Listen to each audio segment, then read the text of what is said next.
Hello students, I Amrita Indoliya, your NEET chemistry mentor. और students, आज अपन स्टार्ट करने जा रहे हैं आपका next part, that is all about the internal energy and first law of thermodynamics. Last previous part तक मैं आपके साथ डिस्कस कर चुकी हूं all the laws and all the thermodynamic terms. अब इसके अंदर हम जो बात करेंगे, क्योंकि हमने लास्ट सेशन में बात की थी हीट कैपेसिटी को लेके, तो हम हीट कैपेसिटी तक पहुंचेंगे। लेकिन बिफोर दिस सबसे पहले मैं आपको बताना चाहूंगी व्हाट इज इंटरनल एनर्जी और इसको हम फर्स्ट लॉ ऑफ थर्मोडायनेमिक्स में भी कैसे रिलेट करेंगे। सो स्टार्ट करें अपना ये वाला सेशन। आइए, अब सबसे पहले इंटरनल एनर्जी टर्म क्या है इसको समझ लीजिए। तो आपको पता होना चाहिए it is an energy of in system may be given as sum of energies. क्या कहा है मैंने? Sum of energies due to molecular motion interaction between electron and nucleus. तो हम इन द एंड अगर वेरी शॉर्ट में, अगर basic में आप समझना चाहोगे तो आप ये कहोगे, क्योंकि यहाँ केमिस्ट्री के टर्म्स में बात हो रही है। अब केमिस्ट्री में आप किससे रिलेट करते हैं? Atom, molecule and so on. तो उन मॉलिक्यूल्स एटम के अंदर जो कुछ भी इंटरनल मूवमेंट्स हो रहे हैं, तो होल ओवर उसके ऊपर कुछ ना कुछ एनर्जी लग रही है, उसी को आप कह रहे हैं यहाँ पर क्या? Internal energy. अब ये जो मोशंस है, ये जो मूवमेंट है, या फिर आप कह सकते हैं इंटरैक्शन है इलेक्ट्रॉन्स का न्यूक्लियस के साथ, वो किन किन टर्म्स में होगा? ट्रांजिशनल, रोटेशनल, वाइब्रेशनल या फिर इलेक्ट्रॉनिकल आप कह सकते हैं। हम 1 to 1 उस पर भी पहुंचेंगे, क्योंकि हम वो चीज डिस्कस करेंगे डिग्री ऑफ फ्रीडम के कॉन्सेप्ट में। यहां अभी सिर्फ समझना है इंटरनल एनर्जी को लेके। बात समझ में आ रही है? तो क्या मैं इंटरनल एनर्जी को कह सकती हूं कि it is an whole over sum of energy in between a molecule और an atom? In simple, in general हम यही कहेंगे। और वो कौन कौन सी एनर्जीज हैं? Either it is transitional, rotational, vibrational और इलेक्ट्रॉनिकल। क्लियर? अब इंटरनल एनर्जी को आप जो डिनोट करते हैं, that is denoted by what? Capital U. एक तो आप इससे डिनोट कर सकते हैं, या फिर आजकल आप इसको कैपिटल ई से भी डिनोट करते हैं। तो यहां पर कंफ्यूज नहीं होना है, यू से कीजिए या ई से कीजिए, दोनों ही टर्म्स में दे डिफाइंस इंटरनल एनर्जी। चलिए, अगर मैं रिलेशन बताना चाहूं, as I said that it is in sum of energies in between a molecule और एन आयन, तो क्या मैं इस रिलेशनशिप को ऐसे लिख सकती हूं? यू और E, it's not upon, it's और। यू और E is equals to sum of energy that is of E transitional plus E rotational, E vibrational, और you can say electronical and so on, जो भी उस molecule के अंदर बात चल रही है। तो क्या ये हमारी टोटल इंटरनल एनर्जी कहलाएगी? बिल्कुल। तो सुनिए, the total heat content of a system at constant volume is simply denoted by what? Internal energy. समझ गए? कैसे लिखेंगे उसको?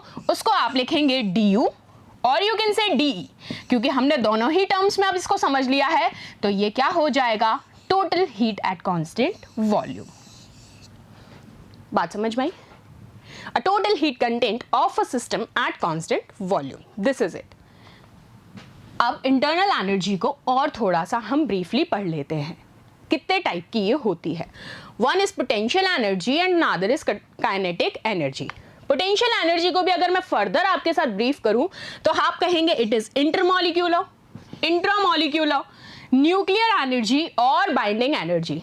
इंटरमॉलिक्यूलर भी हमें पता है, इंट्रामॉलिक्यूलर भी हमें पता है, क्योंकि हम दोनों पढ़ चुके हैं। और नहीं भी अगर याद है तो मैं फिर से एक बार बताती हूं। इंटरमॉलिक्यूलर के अंदर जब भी मैंने समझाया है, तो मैंने आपसे कहा है whenever we discuss about what? In between a molecule, एक ही मॉलिक्यूल के अंदर जब बात की जाएगी, this is simply what? Intermolecular. Intramolecular यानी कि दो मॉलिक्यूल्स के अंदर आप बात कर रहे हैं, a sum of energies, that is intramolecular. और जो थर्ड टर्म है दैट इज न्यूक्लियर एनर्जी और बाइंडिंग एनर्जी। न्यूक्लियर एनर्जी यानी न्यूक्लियस से जो इलेक्ट्रॉन्स का जो अटैचमेंट है, या तो वो, या फिर जिस तरीके से उनमें क्या हो रही है? बाइंडिंग, किससे? न्यूक्लियस से इलेक्ट्रॉन्स की, और न्यूक्लियस के अंदर प्रोटॉन्स और न्यूट्रॉन्स की। This is what? Nuclear energy और बाइंडिंग एनर्जी। तो ये तो रहा नॉर्मल पोटेंशियल एनर्जी। अब क्योंकि आप कहाँ बात कर रहे हैं, ये सारे डिस्कशंस हो रहे हैं जनाब थर्मोडायनेमिक्स के अंदर, तो पोटेंशियल एनर्जी तो सिर्फ आपको एज अ टर्मिनोलॉजी समझ में आना चाहिए। मेन फोकस जो आपका रहेगा वो पूरा की पूरा रहेगा किसके ऊपर? काइनेटिक एनर्जी के ऊपर। तो तो अब काइनेटिक एनर्जी को हम फर्दर डिस्कस करते हैं, तो आप कहेंगे vibrational, rotational, translational and electronical. इनको हम 1 to 1 अभी आपके साथ डिस्कस करते हैं। चलिए, अब सबसे पहले, क्योंकि अभी क्या चल रहा है, इंटरनल एनर्जी, फिर हम काइनेटिक एनर्जी के फर्दर ब्रीफिंग पे जाएंगे, तो कुछ प्रॉपर्टीज भी इसकी आपको सीखनी है। वो प्रॉपर्टीज क्या क्या होंगी? पहली चीज तो मैं ये कह सकती हूं कि जो डेल ई है मेरा, क्या वो होल ओवर ये हो सकता है? कब होगा अभी समझाऊंगी। अभी ये रिलेशन लिखो और दिमाग में रखना कि मैम ने ऐसा कुछ लिखा था, तो क्यों लिखा था अभी देखिए। सबसे पहले, it is an extensive property. क्यों है ये एक्सटेंसिव प्रॉपर्टी? क्योंकि मैंने आपको समझाया है extensive properties are those are mass dependent. तो हमें पता चल गया कि हाँ जी, इंटरनल एनर्जी तो मास डिपेंडेंट प्रॉपर्टी है, तो इसको हम कह सकते हैं कि ये क्या है, एक्सटेंसिव प्रॉपर्टी, डिपेंडेंट। ठीक है। It is a state function. क्या ये पाथ फॉलो करती है? हमने स्टेट फंक्शन भी अच्छे से पढ़ा है, पाथ फंक्शन भी अच्छे से पढ़ा है। It is not dependent on path. Clear? Next is there is no change in the internal energy in a cyclic process. क्योंकि हमें पता है साइक्लिक प्रोसेस में तो हम करते ही क्या है, यहां से गए यहां वापस, पूरा पढ़ा था। ऑन द एंड, आप इन द एंड क्या करते हैं, आप वन स्टेप से लेके जब लास्ट स्टेप तक प्रोसीड करते हैं, तो you come back to the same state when you are initiating. तो आप क्या कह रहे हैं, वहां पर कोई चेंज नहीं होगा इंटरनल एनर्जी के अंदर।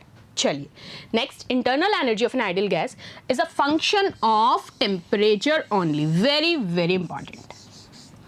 एग्जामिनर जनाब जो हैं वो आपसे सीधा यही question most of the time internal energy के रिस्पेक्ट में पूछते हैं कि इंटरनल एनर्जी किसका फंक्शन है। तो आपको याद रखना है, पूछा किसके रिस्पेक्ट में जा रहा है, आइडियल गैस या फिर रियल गैस। तो याद रखना, आइडियल गैस के रिस्पेक्ट में it is a function of temperature only. Clear? अब अगर मैं यूनिट्स आपसे पूछ लूं, क्योंकि अभी मैंने बताया it is a sum of energies, तो आप कहेंगे इसकी unit in terms of SI unit, unit क्या होगी, जूल। और अगर आपसे सीजीएस के टर्म्स में पूछ ली जाए तो आपको पता होना चाहिए इट इज अर्ग। और ये सारी यूनिट्स का हमने कन्वर्जन भी सीख लिया है लास्ट वाले सेशन में ही। लास्ट सेशन में सारे कन्वर्जन आपको सिखाए गए हैं। आइए, चलिए, अमंग दीज फॉर्म, अभी आपको याद आ गया होगा मैंने अभी क्या लिखा था, del E is equals to del E T. क्या मतलब है इसका, अब हम इसको समझेंगे। अमंग दीज फॉर्म, एनर्जी के अगर सीक्वेंस की बात की जाए, क्योंकि हमने 4 फॉर्म्स पढ़ी, transitional, rotational, vibrational and electronical. चारों को मैं 1 to 1 अभी समझाऊंगी, लेकिन उससे पहले अगर मैं आपसे एक फॉर्म पूछूं कि आप सबसे पहले मुझे बताइए कि सबसे ज़्यादा इफेक्टिव कौन होगा। मैंने पूछा किसी भी स्टेट में हैं आप, ट्रांजिशनल भी आप समझते हैं, रोटेशन यानी कि पूरा रोटेशन होना, वाइब्रेशन सिंपल वाइब्रेशंस की जो बात की जाती है, तो टर्मिनोलॉजी तो आप अच्छे से समझ गए हैं। लेकिन मुझे ये बताइए, ये जो रेशो आ रहा है, ये जो सीक्वेंस है, ये किस बिहाफ पे आपने दिया है। तो क्या मैं इसको रिलेट कर सकती हूँ कि अगर किसी स्टेट में, इस थ्योरी को एक बार रख देते हैं साइड और सुनिए थोड़ा सा। मैंने आपसे कहा एक तो है state 1 and another is state 2। समझिएगा इस चीज को बड़े ही अच्छे से। स्टेट 1 में मैंने आपसे कहा कि मेरी जो एनर्जी है किसी भी सिस्टम को लेके चारों फॉर्म्स में, वो क्या है, this is simply E T, then ER, then EV and then E। क्या मैं ये कह सकती हूँ कि अगर मैं शुरुआत करूँ तो transitional, rotational, vibration and electronic तक प्रोसीड करते करते in the initial state, state 1 में मेरी एनर्जी ये होगी चारों फॉर्म्स में। ठीक है, जैसे ही मैं स्टेट 2 की तरफ प्रोसीड कर रही हूँ, नेक्स्ट लेवल पे गई, तो मेरे अंदर कुछ ना कुछ तो चेंज आएगा। मैं यहाँ से, जहाँ मैं यहाँ खड़ी हूँ, मैंने अगर 2 मूवमेंट भी किए हैं तो मेरी एनर्जी में एक स्लाइट डिफरेंस तो आया ही होगा, बहुत ही मिनिमम अमाउंट में ही सही। तो क्या उस स्लाइट डिफरेंस को मैं ऐसे रिप्रेजेंट कर सकती हूं, बाय डैश, ये लीजिए। सिर्फ अभी समझना है तो सुनिए, मैंने नॉर्मल रिप्रेजेंट कर दिया। अब आपसे पूछा गया है, मैंने कहा कि यहाँ ये जो डिफरेंस आया है, माना कि it's a pointless difference but there is a difference in energy. तो इस स्टेट में अगर किसी भी सिस्टम की एनर्जी चेंज हो रही है तो वहां पर डिफरेंट फॉर्म्स ऑफ एनर्जी का कंट्रीब्यूशन क्या होगा, ये है मेरा आपसे क्वेश्चन। क्योंकि आपसे वहां पर पूछा जाएगा इन अ फॉर्म ऑफ सीक्वेंस।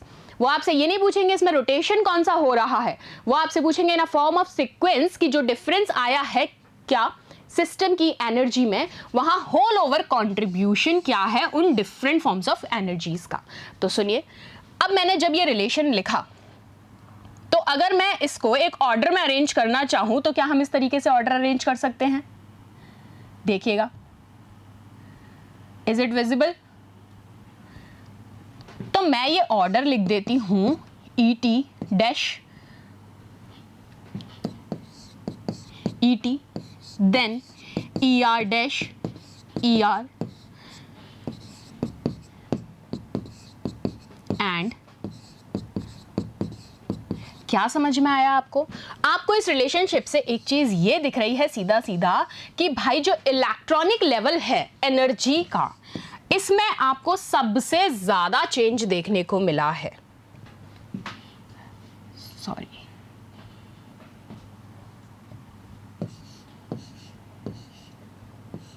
ये देखिए कि मैं यहां कहूं कि यहां जो चेंजेस हैं यू सेड 99%, और यहां आप देख रहे हैं ट्रांजिशन रोटेशंस में इट इज नियरली अबाउट 0% कह सकती हूं मैं ये।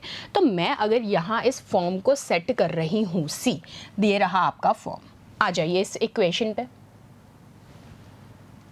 तो क्या आप ये कहेंगे कि डेल्टा ई जो है this relation, then delta V rotation and transition, ये अभी हम डिग्री ऑफ फ्रीडम तब भी पहुंचोगे तो भी ये चीज़ और अच्छे से समझ में आ जाएगी। फिलहाल के लिए मैं सिर्फ एनर्जी का कंट्रीब्यूशन आपको बता रही हूँ, यानी कि मैक्सिमम टर्म में जो चेंज आ रहा है वो किसके अंदर आ रहा है, इलेक्ट्रॉनिक के अंदर, और मिनिमम किसके अंदर आ रहा है, ट्रांजिशन के अंदर।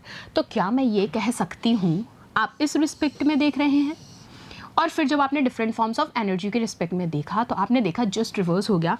तो ये वाला जो रिलेशन मैंने आपको इनिशियल में लिख के दिया सीधे से, क्या मैं इसको अब ऐसे लिख सकती हूँ कि डेल्टा एनर्जी जो है वो होल ओवर, या फिर हम कह सकते हैं somehow equals to transitional energy also, कह सकते हैं नहीं, क्योंकि वाइब्रेशनल भी बहुत कम है, रोटेशनल भी बहुत कम है, इलेक्ट्रॉनिकल भी कम है, और हमने कहा कि मेजरली चेंज हमने सबसे ज़्यादा सबसे पहले इलेक्ट्रॉनिक में ही देखा था।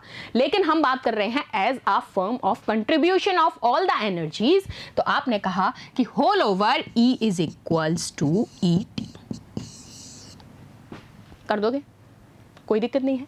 किसके रिस्पेक्ट में, इंटरनल एनर्जी के रिस्पेक्ट में बात चल रही है। चलो अब इसकी वेरिएशन भी देख लेते हैं, किसकी, इंटरनल एनर्जी की। वेरिएशंस कब देखने को मिलेंगी, जब आप क्या करेंगे, जब आप टेम्परेचर और वॉल्यूम के रिस्पेक्ट में इसको रिलेट करेंगे। तो कैसे, आइए, energy depends on T and V. क्या कह रहे हैं यहाँ पर कि एनर्जी डिपेंड कर रही है किस पर, टेम्परेचर पर और वॉल्यूम। तो क्या मैं इसको कह सकती हूँ that energy is equals to function of temperature and volume? बिल्कुल आप कह सकते हैं। तो दोनों के रिस्पेक्ट में अगर मैं एक इक्वेशन असाइन करती हूँ तो क्या ये इक्वेशन ऐसे होगी, D E is equals to del E, partial है ये, बाय डेल टी, यहाँ वॉल्यूम कांस्टेंट है, then D T plus del E by del T, अब आपका टेम्परेचर कांस्टेंट है एंड डी वी कर दिया, ये आपको आता है। और इसी को, इस रिलेशनशिप को आप कहते हैं क्या, C V D T. C P और सी वी पे हमें प्रोसीड करना है, लेकिन ये सी पी और सी वी कहाँ से आया, तो देखिए ये जनाब आए हैं यहाँ से।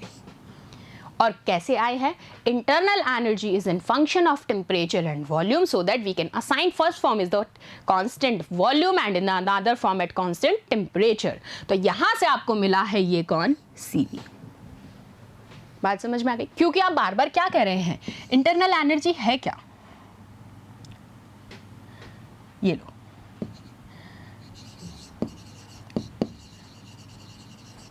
यही तो कह रहे हो कि है कौन, ये कर क्या रही है ये बार बार, Q प्लस W, यही कह रहे हो। आपने जो हीट सप्लाई की और जो वर्क डन हो रहा है वो, उसी को हमने दो फॉर्म्स में लिख लिया, टेम्परेचर के रिस्पेक्ट में और वॉल्यूम के रिस्पेक्ट में, और आपने यहाँ से असाइन कर लिया। और इस CP/CV को हम अभी और अच्छे से एलैबोरेट करेंगे। तो फिलहाल के लिए हमने सिर्फ वेरिएशन चेक किया है, तो वेरिएशन में हमने वॉल्यूम और टेम्परेचर दोनों कॉन्स्टेंट करके चीज़ें रिलेट कर ली, ठीक है। और यहाँ से हमें पता चल गया this is simply known as CV। चलो अब हम बात करेंगे फर्स्ट लॉ ऑफ थर्मोडायनेमिक्स की। किसकी? First law of thermodynamics. क्या होता है ये? The internal energy of a system can be change either by doing work on it और सप्लाइंग हीट टू इट। क्या कहा है इसने? फर्स्ट लॉ ऑफ थर्मोडायनेमिक्स क्या कहता है कि किसी भी सिस्टम की इंटरनल एनर्जी कब चेंज हो सकती है? जब या तो उसके ऊपर कोई काम किया जाए, कोई वर्क किया जाए, या फिर उस पे हीट सप्लाई की जाए, तो ही आप कहते हैं कि उसकी इंटरनल एनर्जी में चेंज आएगा। एक फॉर्म तो है ये, और दूसरा फॉर्म अगर आपसे पूछा जाए तो आपको याद रखना है, it is N total energy of an isolated system that is remains constant। किसी भी फॉर्म में पूछ लिया जाए आपको पता होना चाहिए, क्योंकि हम बार बार क्या कह रहे हैं कि भाई ये है क्या? ये है इंटरनल एनर्जी, और जो आपको बता रही है या तो कोई हीट सप्लाई की जा रही है बाहर से, या फिर वहां पर कोई वर्क डन हो रहा है, तो आप इन द एंड उसको यही कह रहे हैं। और इसी से फर्स्ट लॉ जनरेट हुआ, जिसने कहा या तो कुछ काम कराया जाएगा या फिर इसको एक्सटर्नल हीट प्रोवाइड की जाएगी, सो दैट उसकी इंटरनल एनर्जी के अंदर चेंज आएगा सिस्टम की, और इसी को आप कह रहे हैं क्या? First law of thermodynamics. Clear? तो इसने क्या कहा कि टोटल एनर्जी जो है सिस्टम की वो कांस्टेंट रहती है, क्योंकि हम जो बाहर से प्रोवाइड कर रहे हैं तो ही चेंज हो रहा है। बात समझ में आ गई? चलो अब ये देखो, ये एक सिस्टम है, ये वही पिस्टन वाला एग्जाम्पल लास्ट सेशन में भी अच्छे से देखे हैं। ये दो पिस्टन है, मुझे बताओ स्टेट 1 से स्टेट 2 में चेंज क्या आया है? सिर्फ इतना सा मुझे देख के समझाओ। आप कहेंगे मैम एक तो है एक्सपेंशन का केस, एक है कंप्रेशन का केस। अब वो एक्सपेंशन और कंप्रेशन हो कब रहा है? जब मैं एक्सटर्नल उसको क्या प्रोवाइड कर रही हूँ, या तो एक्सटर्नल प्रेशर, लेकिन यहाँ बात कर रही हूँ मैं इन टर्म्स ऑफ हीट। तो क्या जब मैं एक्सटर्नल हीट प्रोवाइड कर रही हूँ तब जाके ही तो आप इसके स्टेट में चेंज देख रहे हैं। तो वो स्टेट का चेंज क्या है? मान लीजिए ये सिस्टम है, और वो सिस्टम फॉर एग्जाम्पल मैं हूँ ये सिस्टम। आपने कहा ये जो स्टेट ए में अमृता मैम है, यहाँ जैसे ही इनके ऊपर एक्सटर्नल वर्क प्रेशर आ रहा है, मेरे ऊपर ऑफिस की तरफ से एक्सटर्नल वर्क प्रेशर आ रहा है और मुझे पुल किया जा रहा है for proceeding to the next state, और उस नेक्स्ट स्टेट में क्या हो रहा है? मेरी एनर्जी हो रही है डाउन। समझना, ये अमृता मैम खड़ी है यहाँ पर, ये रही। अब ये जिस तरह से काम कर रही थी, कुछ भी है, सब बढ़िया चल रहा है, लेकिन ऑल सडन इनके ऊपर एक एक्सटर्नल प्रेशर आ रहा है that you have to complete your syllabus जल्दी जल्दी। ठीक है भाई, करेंगे जल्दी जल्दी। अब वो जैसे ही जल्दी जल्दी वाला प्रेशर आया ना, कि मैंने कहा मैं जल्दी जल्दी तब करूँगी जो मुझे एक्स्ट्रा एफर्ट मिलेगा। वो एक्स्ट्रा एफर्ट और एक्स्ट्रा प्रेशर मेरे पास किसका है? सर का। वो सर का जो प्रेशर है वो मेरा है एक्सटर्नल वर्क, मेरी मेहनत और मेरे पास वो मोटिवेशन जो मुझे दिया गया। अब उसके लिए मैंने यहाँ जब वो एफर्ट लगाया एक्स्ट्रा वर्क के लिए, तो मेरी हीट ट्रांसफ़र हो रही है इस सिस्टम से इस सिस्टम में। ये जो हीट ट्रांसफ़र है, तो उस दौरान जो मैं यहाँ पर बड़े ही एक्सपांड फॉर्म में थी, क्योंकि मैं सेम टाइम सेम चीज़ें लेकिन वर्क प्रेशर ज़्यादा, मैं क्या होने लग गई? कंप्रेस होने लग गई। सो आपने देखा कंप्रेशन का केस, या तो ऐसे समझ लो, नॉर्मल बेसिक एग्जांपल। दूसरी चीज़ आप ये देखेंगे कि यहाँ जो मेरा E1 स्टेट था, एनर्जी का स्टेट, और जब मैं E2 स्टेट में पहुँची हूँ, तो क्या मैं ये कह सकती हूँ कि इन दोनों स्टेट्स का जो डिफरेंस है वही तो मेरे लिए हीट माइनस वर्क है, E2 माइनस E1। क्योंकि इस स्टेट की एनर्जी से मैं इस स्टेट की एनर्जी में पहुंची हूं, तो मैंने देखा मेरे अंदर ये वर्क डन हुआ बाय हीट ट्रांसफर। तो मैंने लिख दिया E2 minus E1 equals to Q minus W in terms of internal energy. क्योंकि मेरी इंटरनल एनर्जी ही तो यूज़ हो रही है यहाँ पर। ये थोड़ी कि मुझे सिर्फ बोला गया, मैं मजे से बैठ के देख रही हूँ, काम तो अपने आप हो रहा है, ये तो पॉसिबल है नहीं। सेम चीज़ यहाँ अप्लाई कर लो, वो पॉसिबल है ही नहीं। तो आपने देखा एक्सपेंशन का केस हो या कंप्रेशन का केस हो, केस एप्लीकेबल तभी है अनटिल अनलेस आप उसके ऊपर कोई external heat, external pressure, external work pressure जब तक अप्लाई नहीं करेंगे, there is no change in the internal energy. और यही हमने फर्स्ट लॉ ऑफ थर्मोडायनेमिक्स में पढ़ा है और सुना है। बात समझ में आ गई? अब ये जो मेरा टोटल चेंज आया, तो क्या इसमें से मैं E2 को निकाल लूं? अब मेरे को E2 निकालना है तो क्या कर दोगे, E1 plus Q plus W। अब ये वर्क डन तो टोटल वर्क डन है या फेजेस में लिया है, टोटल वर्क डन की बात करोगे तो यहां से मैं टोटल एनर्जी निकाल लेती हूं अपने सिस्टम की, यानी कि मेरी एनर्जी क्या है, Q प्लस W टोटल। ये लो, कहां दिक्कत है, कर लोगे। अब इसी को कहा जाता है मैथमेटिकल एक्सप्रेशन फॉर, चलो, for first law of thermodynamics. आगे बात समझ में, कैसे हमने इंटरनल एनर्जी से शुरू किया और कैसे हमने सीवी को भी निकाल लिया और कैसे हम पहुंच गए फर्स्ट लॉ ऑफ थर्मोडायनेमिक्स के मैथमेटिकल एक्सप्रेशन पे। कर लेंगे तीनों चीज रिलेट। आओ अब देखो, एक और एग्जांपल से समझो इस चीज को। ये मेरा इवन स्टेट, ये कोई ब्लॉक है, मान लिया कि तुम में से कोई एक है, मैं तुम में से किसी एक को सिस्टम मान लूँ या नहीं मानूँ, मान लूँ, किसको मानूँ बताओ, फटाफट से एक बताओ। बाबू भैया को मानते हैं, ये हमारे बाबू भैया हैं, ठीक है, चलो लिखते हैं। अब ये जो बाबू भैया है ना यहाँ पर,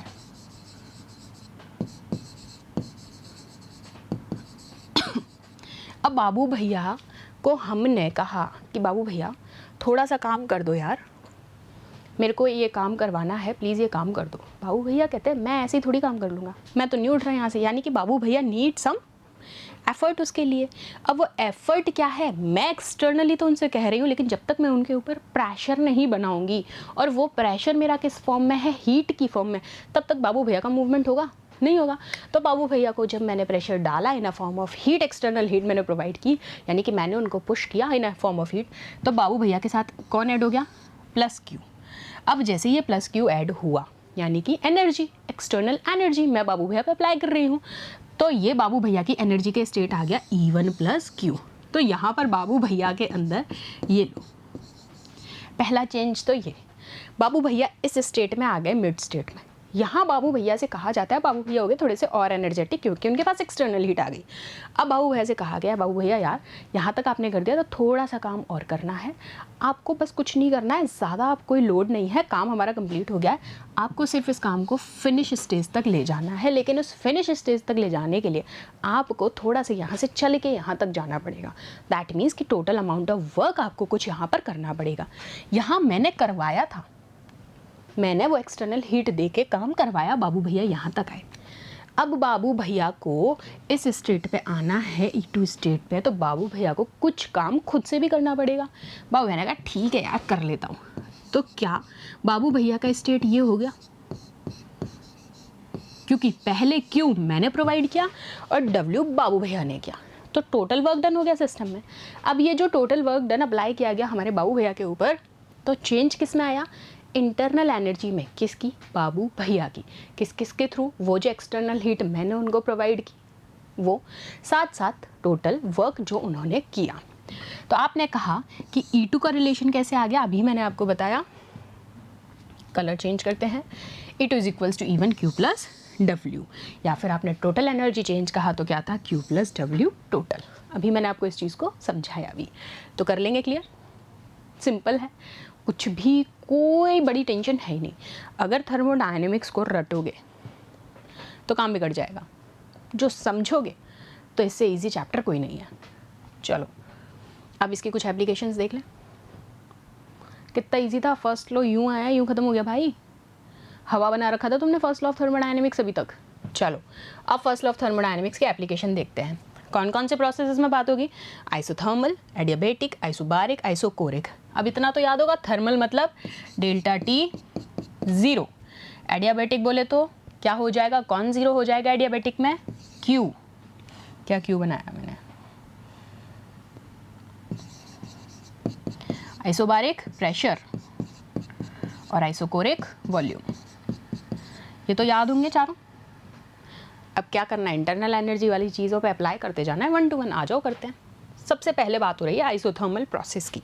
क्या कह रही हूँ मैं, आइसोथर्मल प्रोसेस। अब आइसोथर्मल प्रोसेस सुनते याद आ गया पहले तो कि डेल्टा टी यहाँ पर हो गया भाई 0।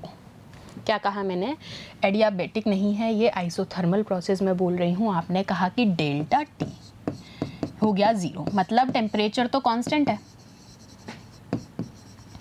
और मेरा रिलेशन क्या है, U is equals to Q plus W. हाँ, लो डेल्टा U, यही रिलेशन है। अब यहाँ आपने कह दिया कि यहाँ पर जनाब सर T कांस्टेंट है, ठीक है। अब आप आइसोथर्मल में देख रहे हैं तो आपने देख लिया कि T है मेरा कांस्टेंट। अब जब मेरा T कांस्टेंट है तो मेरे लिए यहाँ DE 0 हो गया, इंटरनल एनर्जी मेरे लिए क्या हो गई, 0 हो गई। इस रिस्पेक्ट में अगर आप लिखोगे तो मुझे एक चीज़ बताइए बेटा कि हमने रिलेशन पढ़ा था, क्या था, कल ही रिलेशनशिप पूरा समझाया था, वर्क डन निकाला था, रिलेशनशिप निकाली थी हमने आइसोथर्मल प्रोसेस के लिए। क्या रिलेशनशिप था, पी एक्सटर्नल वाला, पी एक्सटर्नल फिर वॉल्यूम के रिस्पेक्ट में चेंज किया था, फाइनल टू इनिशियल, जिसमें मैंने V2 माइनस V1 लिया था। वही सेम स्टेटमेंट है, हमने क्या कहा, Q इक्वल्स टू हो गया माइनस W और आपने उसको सेम वैल्यू रख दी माइनस NRT ln VF, यानी कि फाइनल स्टेट अपॉन VI मानी इनिशियल स्टेट। ये लीजिए, अब हमने इसको भी NR की वैल्यू को भी चेंज कर लिया, ln को चेंज करके लॉग में minus 2.303 NRT log VF upon VI कर लोगे। अब यहाँ एक चीज़ याद रखना कि DQ इज इक्वल्स टू, जो PDV वाला केस है, क्या कह रही हूँ मैं, DQ इक्वल्स टू PDV, क्योंकि टेम्परेचर तो कांस्टेंट हो गया, वो कब कब होगा, DV ग्रेटर देन 0 होगा और साथ साथ DQ भी ग्रेटर देन 0 कर लोगे, या फिर DV लेस देन 0 हो तो DQ भी लेस देन 0। अगर ये है तो ये हो जाएगा, इफ और देन की कंडीशंस नोट करो, कर लो फटाफट से। बात समझ में आ गई। मैंने बोला आइसोथर्मल प्रोसेस, बोले तो टेम्परेचर कांस्टेंट, टेम्परेचर कांस्टेंट करते ही आपने देख लिया कि सिस्टम के अंदर टेम्परेचर कांस्टेंट है, यानी कि Q इक्वल्स टू क्या हो जाएगा, माइनस वर्क डन के, या फिर आप वर्क डन को भी कह सकते हैं माइनस ऑफ हीट के। आपने रिलेशनशिप को रख दिया minus NRT log VF minus VI, या फिर V2 अपॉन V1, किसी भी रिस्पेक्ट में लिख लो। NR को आपने चेंज कर दिया लॉग के टर्म्स में, ln को आपने लिख दिया रिलेशन माइनस 2.303 NRT LO, ठीक है। चलिए नेक्स्ट, एडियाबेटिक। एडियाबेटिक में क्या करते हैं हम, देखो बेटा यहाँ एडियाबेटिक के अंदर एक करेक्शन है, दिस इज Q। क्या होगा, डेल्टा Q आपका क्या हो जाएगा, 0।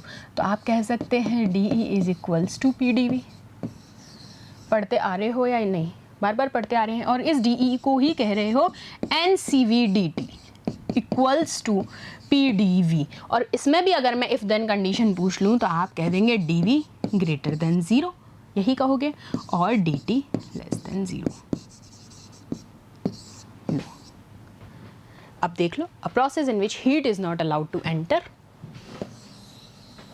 और लीव द सिस्टम, ये है आपका कौन, DQ। कर लोगे तो आपने वही DE is equals to DW equals to minus PDV, D is equals to क्या आ गया, माइनस PDV, तो आपने इसको चेंज कर लिया। अब जो याद रखना है, अगर DV ग्रेटर देन है 0 से तो DE लेस देन होगा 0 से, तो DT भी लेस देन होगा 0 से, यानी कि आपका ऐसा इफेक्ट कहलाएगा वो कूलिंग इफेक्ट। पूछा जाता है एग्जाम में, बहुत इंपॉर्टेंट है, और इसी को जस्ट रिवर्स कर दो, वो क्या कहलाएगा, हीटिंग इफेक्ट। दोनों मैंने बता दिया, इफ और देन वाली कंडीशंस यहाँ पर, उसके बाद आपने उनको फर्दर रिलेट कर लिया है, कर लोगे, बहुत बढ़िया। आ जाओ आइसोबारिक, बारिक सुनते ही डेल्टा P 0 कर दो भाई, P कांस्टेंट है, कुछ नहीं करने का इसको। अ process in which the pressure constant, तो P 0 हो गया, तो लग दो रिलेशन में delta U is equals to QP plus minus P del W। खोल लो इसको, W is equals to minus P del V हो गया, W निकाला है W, अब del U QP minus P del V, तो आपने लिख लिया QP is equals to delta U plus P del V। अब यहाँ जो चीज़ याद रखनी है वो क्या है कि QP हमेशा QV से बड़ा होगा। सिंपल टर्म्स है, वेरिएशन देख रहे हो आप, कोई बड़ी चीज़ नहीं है। एक तो मेरी चोटी बड़ी ही खोटी। चले आओ, लास्ट है आइसोकोरिक। कोरिक मतलब वॉल्यूम कांस्टेंट, तो कोरिक के अंदर कर दो dV हो गया 0। हाँ डेल्टा V से लिख लो या इससे लिख लो, एक ही बात है, कोई दिक्कत नहीं है। तो आपने क्या कह दिया, D इज इक्वल्स टू क्या कहोगे यहाँ पे, डी क्यू, वॉल्यूम कांस्टेंट कर दूँ मैं यहाँ पर, डी क्यू, ये कर दिया मैंने वॉल्यूम कांस्टेंट। तो इन टर्म्स भी कह दूँ तो मैं ये कह देती हूँ, ये लो, ये आ गया मेरे पास रिलेशनशिप, चेक कर लो। Delta U equals to Q V minus P delta V, delta U equals to Q V plus 0। अब 0 को हटा दो, delta U equals to Q V हो गया, और क्यू वी को ही आपको पता है क्या है, Q P plus W, volume constant, बात खत्म। अब इसमें अगर कंडीशन पूछ ली जाए तुमसे इफ़ और देन वाली, अगर मैं पूछ लूँ तो क्या कहोगे, Q इज़ ग्रेटर देन 0 है। क्या कहा मैंने, when Q is greater than 0 तो आप कहेंगे DE भी ग्रेटर होगा, और इसका जस्ट रिवर्स कर दो, लो, किसी भी कंडीशन में पूछ ले, आप घबराना तो है नहीं, कर देना बस। इसमें साथ साथ लो,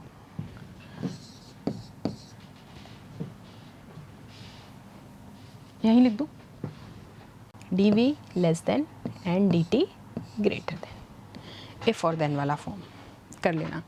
कर लिया चारों प्रोसेस, कुछ भी नहीं है वेरिएशन में, तुमने चारों प्रोसेस अच्छे से पढ़ रखे हैं क्योंकि मैंने पढ़ाए हैं तुमको, हमने चारों प्रोसेस पढ़े थे। अब हमने सिर्फ इनको फर्स्ट लॉ पे अप्लाई किया है, और फर्स्ट लॉ बार बार एक ही चीज़ कहता है भाई, E is equals to Q plus W equals to Q plus W. उसी को हमने इंटरनल एनर्जी में रिस्पेक्ट में चेंज कर लिया, सारे अप्लाई कर दिए, एक बार आइसोकोरिक, आइसोबारिक, देन आइसोथर्मल और एडियाबेटिक कर लिए। कर लोगे इंटरनल एनर्जी और फर्स्ट लॉ, चलो बढ़िया। अब नेक्स्ट सेशन में मिलेंगे तुमसे, उससे पहले एक बार कहूँगी, एक बार खुद से इसको करके देखना, क्योंकि एक्सपांशन कंप्रेशन सारी चीज़ समझ में आ गई, पॉजिटिव नेगेटिव में कंफ्यूज नहीं होना है। तुम कंडीशंस में गलती करोगे यहाँ, ये इफ़ देन वाली में, तो इनको रटो मत, समझो, जैसे लिंक करके समझाया गया है, जितना समझोगे उतना ज़्यादा बेटर कर पाओगे, रटोगे तो काम खराब ही होगा। तो नेक्स्ट सेशन में मिलते हैं तुमसे, किसके साथ, आगे के पार्ट के साथ, जो कि है हीट कैपेसिटी और डिग्री ऑफ फ्रीडम। चलो, थैंक यू सो मच।